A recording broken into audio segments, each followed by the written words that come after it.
Hello friends, कैसे हैं आप लोग। आई होप कि आप बहुत ही अच्छे होंगे। तो मैं doctor Rajendra Prasad central agriculture Pusa Samastipur का स्टूडेंट हूँ, यूजी स्टूडेंट। ठीक है, अपना यूजी कंप्लीट कर रहा हूँ। तो अभी आपका आईसीआर का एग्जाम कंप्लीट होकर फाइनल आंसर की भी आ गया। आपका रिजल्ट है वो परसेंटाइल की फॉर्म में आया है, लेकिन हालांकि लास्ट ईयर जो है मार्क्स के रूप में था। ठीक है, तो चलिए फ्रेंड्स, हम बात करते हैं आज ऐसा कि आपको काउंसलिंग प्रोसेस क्या होती है। ठीक है, काउंसलिंग में कौन कौन से लोग पार्टिसिपेट कर सकते हैं। ठीक है, किस किस स्टूडेंट को काउंसलिंग में जो है पार्टिसिपेट करना चाहिए, और कितना परसेंटाइल पे आपका रैंक जो है किस किस रैंक पे कौन कौन सा कोर्स के लिए अप्लाई करना चाहिए, इन सब की हम बात करेंगे। तो फर्दर यदि चैनल पे नए हो तो चैनल को डियर सब्सक्राइब कर लीजिए और बेल आइकन दबा लीजिए। और जिस भी स्टूडेंट को हमारी डॉक्टर राजेंद्र प्रसाद सेंट्रल पूसा जो कि बिहार में है, और इसके आसपास में कोई कॉलेज लेना तो हमसे संपर्क भी कर सकते हैं। हमने टेलीग्राम का लिंक डिस्क्रिप्शन में दिया है। तो चलिए फ्रेंड्स, हम सबसे पहले बात करते हैं काउंसलिंग प्रोसेस आपको कैसे जाना है। ठीक है, तो आपको काउंसलिंग प्रोसेस की बात करें तो सबसे पहले आपको काउंसलिंग प्रोसेस में अपना बेसिक डाटा देना होता है, जैसे आप 12th की मार्कशीट वगैरह। ठीक है, जो भी आपका बेसिक डाटा है, अपना नेम, फादर नेम, ये होना है। उसके बाद में आपको कॉलेज चॉइस फिल करना होता है। जितना भी आपका उनको जो काउंसलिंग का पैसे होते हैं वो आपको सबमिट करने होते हैं, आपको पे करने होते हैं। ठीक है, तो ये आपको सब ऑफिशियल साइट पे मिलेंगे। वो कौन सी साइट होती है, आपको आईसीआर, वो आपको एनटी की साइट को भूल जाना है। ठीक है, आपको एक बता देते हैं, साइट है ICR, ठीक है, exam.in। ठीक है, आप जो है नेट पे लगा के वहाँ से चेक कर सकते हैं। पहले ऑप्शन पे आपको काउंसलिंग आता है। ठीक है, अब एक बार हम दिखा भी देते हैं आपको। ICAR, जैसे आप ICR exam.net लगाओगे, ठीक है, उसके बाद में आपका साइड होगा। ठीक है, काउंसलिंग को लेकर साइड आएगा। ठीक है, तो यहाँ से अभी साइड ये मेंटेनेंस मोड में, आप समझ सकते हैं कि अभी कुछ इस पे अपडेट नहीं आया है। ठीक है, उसके बाद आप यहाँ से जो क्लिक कियर करोगे तो यहाँ से आपको कॉलेज बाई कट ऑफ बताएगा। तो बहुत से स्टूडेंट का ये क्वेश्चन होता है कि सर वेस्ट बंगाल का कॉमन कितना कट ऑफ जाने वाला है, किस कॉलेज का कितने रैंक तक है वो गया है। हालांकि कुछ कॉमन भी कोई जो है स्टूडेंट को डाउट होता है कि सर मेरे तो 2000 ही सीट है।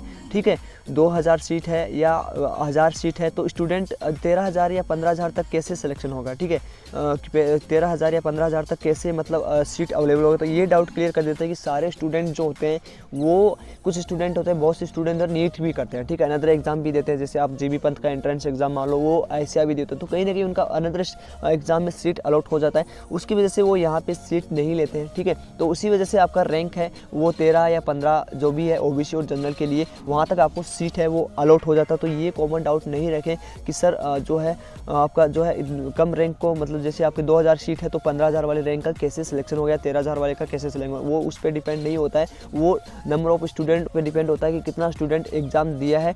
ठीक है, और कितना काउंसलिंग प्रोसेस में गए हैं। ठीक है, काउंसलिंग प्रोसेस में भी डिपेंड करता है। उसके बाद में कितने को अनदर एग्जाम में भी चले जाते हैं, तो सीट ड्रॉप हो जाती है। सीट खाली होने की वजह से हाई रैंक वाले को भी सीट है वो अलॉट हो जाती है। तो ये डाउट आपका क्लियर हो चुका होगा। उसके बाद में हम बात करते हैं कि आपका काउंसलिंग प्रोसेस में जैसे कॉलेज चॉइस करना होता है। ठीक है, आपको डेट दी जाएगी। ठीक है, उस डेट में आपको चॉइस फिलिंग करना है। अब ये इसमें आपको हेल्प लेना होगा। आप खुद से करोगे तो प्रॉब्लम आ सकती है। प्रॉब्लम क्या आ सकती है, यदि आप कोई भी मतलब मान लीजिए आपको पूरा डाटा नहीं पता है किसी भी कॉलेज के बाद, क्योंकि आप एक्सपीरियंस बंदे से पूछोगे तो वो आपको सारा डाटा देगा। ठीक है, हालांकि वो कुछ पेमेंट लेता है, आपको उससे कोई फ़र्क नहीं पड़ता होगा, क्योंकि यदि आपका कुछ गलती आपकी वजह से हो जाए या आपको नहीं उस कॉलेज के बारे में पता हो, आपको ये नहीं पता हो कि कौन सा बेस्ट कॉलेज है, और आप अपना खुद से काउंसलिंग करते हैं या किसी ई मित्र या जिसको पूरा नॉलेज ICAR का नहीं होता है, कॉलेजेस का नहीं होता है, उससे जाओगे तो आप कुछ गलती कर बैठोगे और गलती की वजह से आपको पछतावा, 1 साल का ड्रॉप भी लेना पड़ सकता है। तो आप अपने यूट्यूबर से या किसी भी हेल्प ले सकते हो, या अपने किसी जो जान पहचान है, ठीक है, जो ICAR से रिलेटेड है,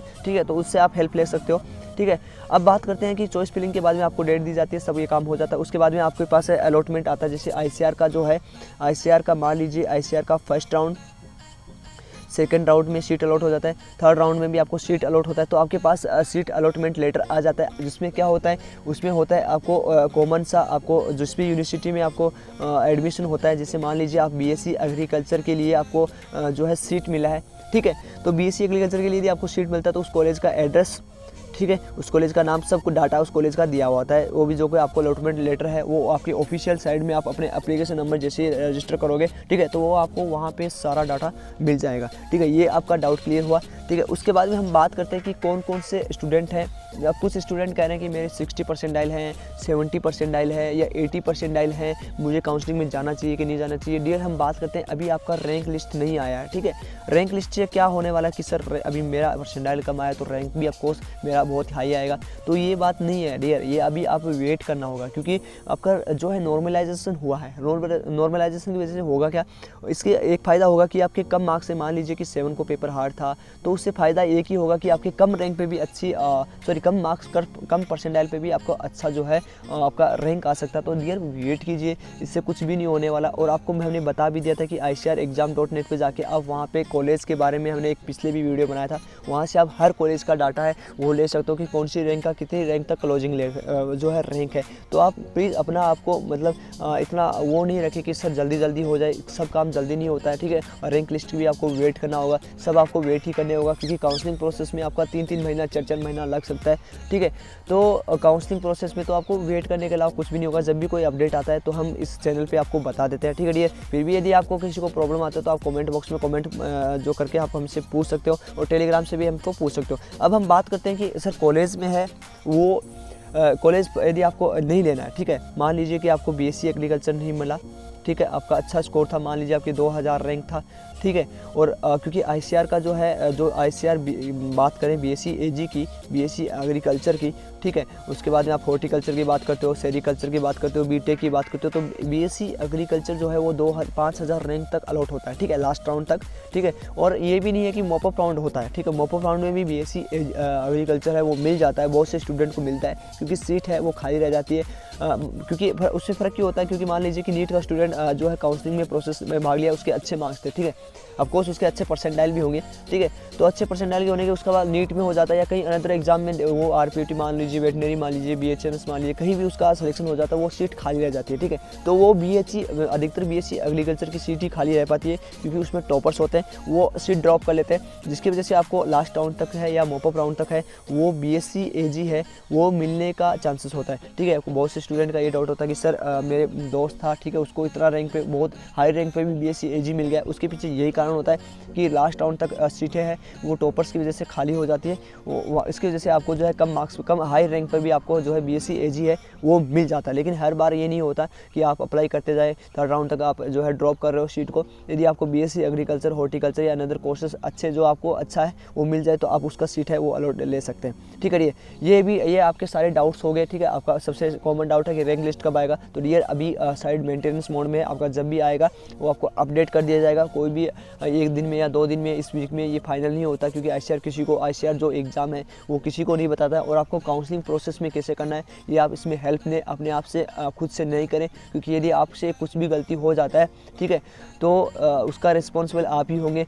यदि आप कोई दूसरा रिस्पॉन्सिबल लेता है, इसको कुछ एक्सपीरियंस है, ICR के बारे में सारा नॉलेज है, तो उससे हेल्प ले, क्योंकि हेल्प नहीं लोगे तो आपको क्योंकि आपके पास पूरा डाटा नहीं होता है, ठीक है। कोई भी जो है आपको डाटा देता है तो वो पूरा, या तो उसको पूरा पता होता है, ठीक है, तो आप पूरा डाटा लें और फिर ही आप काउंसलिंग में जाएं, या किसी यूट्यूबर से, या आपको जो भी जिससे भी अच्छा लगे हमारी टीम से काउंसलिंग करवाएं तो करवा सकते हैं, ठीक है। तो हम आपकी पूरी हेल्प करेंगे। और जो भी student doctor Rajendra Prasad central agriculture के आसपास का है, ठीक है, पूसा समस्तीपुर के आसपास है, वो हमसे कॉन्टैक्ट टेलीग्राम पे कर सकते हैं, हम उनकी पूरी हेल्प करेंगे। थैंक यू गाइस, आज इतना ही। यदि फिर भी कोई कॉमन डाउट होता है आपको, वो हम हर वीडियो में आपको सोल्व करेंगे, सारे कमेंट्स को लेकर हम आपकी वीडियो में जो है सोल्व करेंगे, ठीक है।